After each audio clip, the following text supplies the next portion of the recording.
آپ انتظار فرما لیں گے۔ میت کے حقوق میں سے یہ بھی حق ہے کہ جو اس کے عزیز رشتہ دار ہیں ان کا لحاظ کیا جائے۔ احباب، موت کی اگر ہم بات کریں کہ ہم سب موت کے انتظار میں ہیں، جو انتظار میں نہیں بھی رہنا چاہتا وہ بھی انتظار میں ہے، اور زندگی جتنی خوبصورت ہے اور آپ کو اور مجھے ہم سب کو زندگی سے پیار ہے، اس سے زیادہ خوبصورت موت ہے۔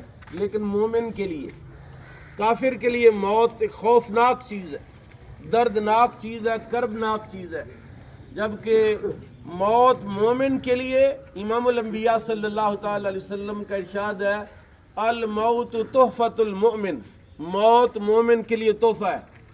الموت جسر یوصل الحبیب الی الحبیب، موت ایک پل ہے جو دوست کو دوست کے ساتھ ملاتی ہے۔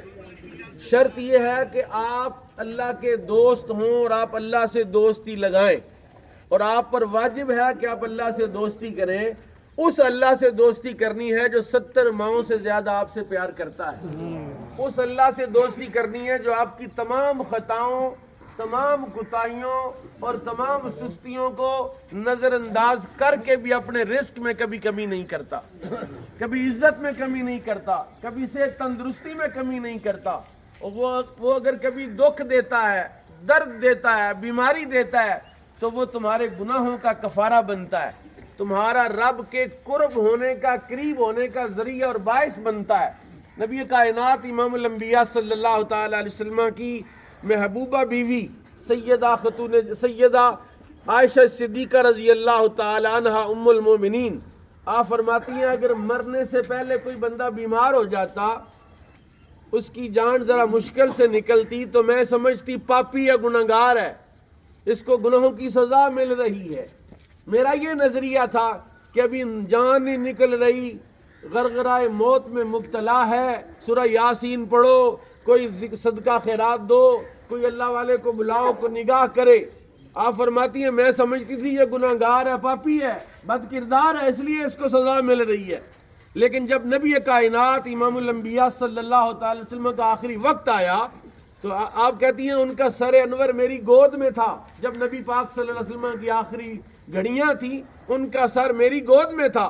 جس قدر سختی اور شدت میں نے رسول اللہ پر دیکھی کہ آپ بار بار اپنا ہاتھ پانی کے پیالے میں ڈبوتے اور اس کو ہونٹوں پر لگاتے، پیشانی پر لگاتے، اور کہتے یا اللہ موت کی سختی سے میں تیری پناہ چاہتا ہوں، تو میرا نظریہ بدل گیا کہ چلو گناہگار، فاسق اور پاپی جو ہے اس کو تو سزا ملی، یہ ہستی تو گناہوں سے پاک ہے، اس کے بارے میں تو گناہ کا تصور بھی نہیں کیا جاتا۔ انبیاء معصوم عن الخطا ہوتے ہیں، ان کی سختی کس وجہ سے ہے؟ اور فقہ و تصوف میں شیخ عبدالحق محدث دہلوی علیہ رحمہ نے اس مسئلے پر باقاعدہ بحث کی، اور پورا ایک فصل اس مسئلے کو بیان کرنے کے لیے انہوں نے بیان کی، اور یہ ذرا آپ سن لیں تاکہ تربیت ہو جائے اور سمجھ آ جائے۔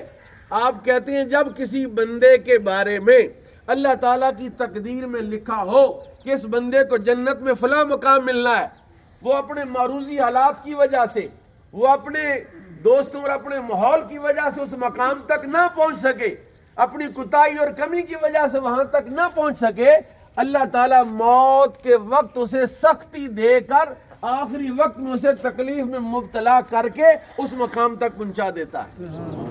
تو موت سے پہلے کوئی بندہ اگر بیمار ہو، اس سے بڑا خوش نصیب کائنات میں کوئی نہیں۔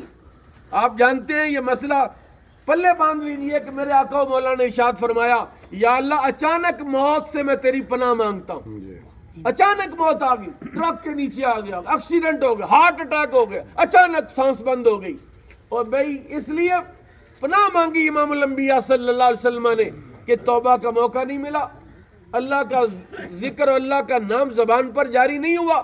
بیمار تو 100 نہیں، 1000 نہیں، لاکھوں بار اپنی چارپائی ہر کروٹ بدلتے اللہ اللہ اللہ کرتا ہے، اور اس کا ایک مرتبہ اللہ کہنا اللہ قبول کر لے تو اس کے سارے گناہوں کا کفارہ ہو جائے۔ اس لیے چودھری صاحب کے ساتھ میرے والد گرامی کا بڑا قریبی تعلق، جگری یار جس کو لنگوٹیے کہتے ہیں۔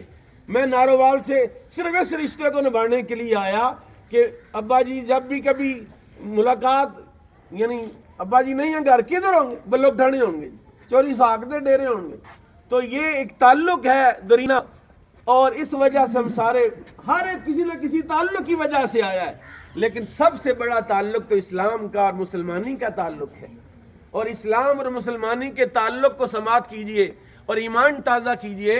میرے کریم آقا فرماتے ہیں جو اللہ کی رضا کے لیے میت کو کندھا دے اللہ اس کے کبیرہ گناہوں کو معاف فرما دیتا ہے۔ جن کے لیے توبہ کرنا واجب ہے، آپ وضو کریں گناہ معاف ہوتے ہیں، آپ نماز کی طرف چل کے ہیں گناہ معاف ہوتے ہیں۔ وہ کون سے گناہ؟ گناہ صغیرہ، گناہ کبیرہ کے لیے توبہ واجب ہے، واجب ہے توبہ۔ لیکن رسول اللہ نے فرمایا جو میت کو لے کر 40 قدم چلے گا اللہ اس کے سارے کبیرہ گناہ معاف فرما دے گا۔ اور فرمایا ہمارے شہروں میں تو یہ وبا آ گئی ہے کہ باقاعدہ گورکن ہیں، پیسے لے کر قبریں کھودتے ہیں۔ دیہاتوں والے خوش نصیب لوگ ہیں، محلہ برادری خاندان کے لوگ سارے وہاں پہنچتے ہیں قبر نکالنی ہے۔ سنو میرے آقا نے فرمایا، حضور کریم صلی اللہ علیہ وسلم نے ارشاد فرمایا جو بندہ اللہ کی رضا کے لیے کسی مومن کی قبر نکالتا ہے اللہ اس کے لیے جنت میں گھر اللہ سبحان ہم بنا مسجد بن اللہ له بیت فی الجنہ، جس نے اللہ کے لیے مسجد بنائی اللہ اس کو جنت میں گھر دے گا۔ تو سنو یہ بھی سنو، جس نے اللہ کی رضا کے لیے میت کے لیے قبر کھودی اللہ جنت میں ایک محل عطا سبحان اللہ سبحان جس نے اللہ کی رضا کے لیے میت کو غسل دیا تو میت غسل دینے سے میل کچیل سے پاک ہو رہی ہے، ادھر غسل دینے والا گناہوں سے پاک ہو رہا ہے۔ اور میت کے جنازے میں چلنے والا جتنے قدم میت کے ساتھ ساتھ چلتا ہے اللہ اس کے گناہ مٹاتا ہے، درجے بلند کرتا ہے، اور اللہ تعالیٰ اس کے نامہ اعمال میں نیکیاں لکھتا ہے۔ اس لیے تھوڑا سا میں سمجھتا ہوں، میرا تجربہ ہے، کیونکہ جنازے پڑھانا مولویوں کا یہی کام ہے، جنازے پڑھانا، ختم پڑھنا۔ میں نے دیکھا کسی تگڑے بندے کا جنازہ تو بڑے بڑے چودھری بھی زبان بند ہو جاتی ہے، ماڑے بندے کا جنازہ جی ٹائم ہو گیا جی پاجی دیکھو جی ٹائم جانا بھی ہے۔ سنو غور سے سنو ذرا میری بات، میرے کریم آقا نے ارشاد فرمایا کہ جو میت کے انتظار میں، نماز جنازہ کے انتظار میں جب تک بیٹھا ہے، ایمان تازہ کر دینے والی بات ہے، میت دفن کرنی ہے، اس کے دفن ہونے تک اس کے نماز جنازہ میں انتظار میں نہیں، آپ نماز میں لکھا جا رہا وقت۔ اللہ جس طرح فرض نماز میں آپ بیٹھے ہیں جب تک نماز نہیں پڑھی نماز میں لکھا جائے گا، آپ گھر سے چلے ہیں میت پر جنازے کی نماز پڑھنے کے لیے، گھر واپس جانے تک آپ کا پورا وقت جو ہے وہ نماز کے لیے لکھا جا رہا ہے۔ اور کیا نفع چاہیے، اور کیا فائدہ چاہیے؟ اور پھر میں ایک دو مسئلے بیان کر دوں جو ضروری اور لازمی سمجھتا ہوں۔ نماز جنازہ میں دو چیزیں فرض ہیں۔ کتنی چیزیں فرض ہیں؟ دو چیزیں، کھڑا ہونا فرض ہے اور تکبیر کہنا فرض ہے، 4 مرتبہ اللہ اکبر کہنا۔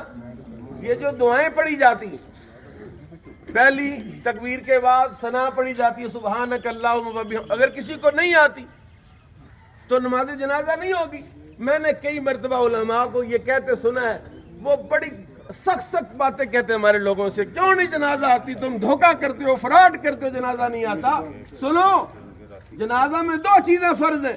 کوئی امی بندہ ان پڑھ آدمی ہے جنازے میں کھڑا ہو جائے اور پیچھے امام کے ساتھ 4 مرتبہ اللہ اکبر اللہ اکبر اللہ اکبر اللہ اکبر کہہ دے، اس کی نماز جنازہ درست ہے۔ سبحان اللہ۔ اگر تم کہتے ہو یہ دعائیں فرض ہیں تو کھولو بخاری، کھولو مسلم، کھولو مشکات، یہ دعائیں جو تم پڑھ رہے اس کے علاوہ بھی دعائیں لکھی ہوئی ہیں۔ اگر یہ فرض ہے تو دوسری دعا کیا ہے، اگر دوسری فرض ہے تو تیسری روایت کیا ہے، اگر تیسری فرض ہے تو چوتھی روایت کیا ہے۔ اس لیے یہ جو دعائیں ہیں متعدد دعائیں حدیث پاک میں بیان ہوئی ہیں۔ نماز جنازہ میں دو چیزیں فرض ہیں، کون کون سی؟ کھڑا ہونا اور 4 مرتبہ تکبیر کہنا۔ اور میں نے مشاہدہ کیا ہے بہت سارے بندے دعاؤں کے چکر میں تکبیر کہنا بھول جاتے۔ اب بولیے میرے ساتھ اللہ اکبر۔ اللہ اکبر۔ جتنے زیادہ بندے اپنے اللہ کا نام نہیں لے سکتے تو کیا بنے گا آپ کا؟ اللہ اکبر۔ اللہ اکبر۔ نہیں، ابھی بھی چس نہیں آئی، اس کا نام لینا ہے اور اس کی بارگاہ میں عرض کریں مولا اپنا بھائی تیری بارگاہ میں پیش کرنے آئے ہیں، تو نے اس کی بخشش کرنی ہے، ذرا زور سے اللہ اکبر۔ اللہ اکبر۔ 4 مرتبہ تکبیر کہنا فرض اور کھڑا ہونا فرض۔ اس کے علاوہ آپ نے دعائیں نہیں پڑھی یا کچھ بھی پڑھ لیا، آپ نے نماز جنازہ میں کچھ بھی پڑھ لیا، آپ کی نماز درست ہے۔ اور دوسری چیز جو اس سے بھی اہم ہے، میں اکثر یہ بات کہتا ہوں، بعض بندے تنگ بھی پڑتے ہیں، لیکن میں سمجھتا ہوں تربیت ہو جائے تو ضروری ہے، ثواب بھی مل جائے گا۔ تدفین کے وقت اے ادرو پھڑی، اوے منڈیا پرے ہوئیں، اوے ادرو پھڑی، اللہ کے کپڑا پاؤ، وہ بندہ بولے جس نے کسی سے کہیں سے کچھ سیکھا ہوا ہے۔ پانا پڑی وقت نو پھڑی، پتہ ہی نہیں ہے تو آپ شور کیوں کر رہے ہیں؟ اور وہاں تو شور کرنے نہیں آئے، پتہ کہاں کھڑے ہیں، پتہ کہاں کھڑے ہیں؟ ایسی قبر پر کھڑے ہیں جہاں نیچے عذاب ہو رہا ہے، اللہ اکبر، ایسی قبر پر کھڑے ہیں جہاں اللہ کی رحمت برس رہی ہے، وہ تو حجاب ہے، پردہ ہے، پتہ نہیں نیچے کیا معاملات ہیں۔ اس لیے قبرستان میں بلا وجہ بلا عذر شور کرنا جائز نہیں ہے۔ رسول پاک صلی اللہ علیہ وسلم جنت مالا میں تھے، مکے کا قبرستان، میت آ گئی، جنازہ ہو گیا، ابھی قبر تیار نہیں ہوئی تھی، رسول پاک صلی اللہ علیہ وسلم بیٹھ گئے اور تنکا پکڑا اور زمین کھودنے لگے، ساتھ مسائل بیان کر، بڑی لمبی حدیث ہے لیکن جو میں بیان کرنا چاہتا ہوں وہ یہ نہیں ہے۔ ایک بندے نے، ایک صحابی نے قبر سے ٹیک لگا لی، قبر سے، جو لوگ کہتے ہیں نا قبریں بالکل زمین کے برابر ہونی چاہیے، تو برابر زمین سے ذرا ٹیک تو لگاؤ، کون لگائے گا؟ اس کا مطلب رسول اللہ کے زمانے میں بھی قبریں اونچی ہوتی تھی، ٹیک لگائی تو حضور نے فرمایا لا توذی صاحب ھذا القبر، اور میرے بھائی قبر والے کو اذیت نہ دے، یعنی قبر کے ساتھ ٹیک لگانے سے قبر والے کو تکلیف ہوتی ہے۔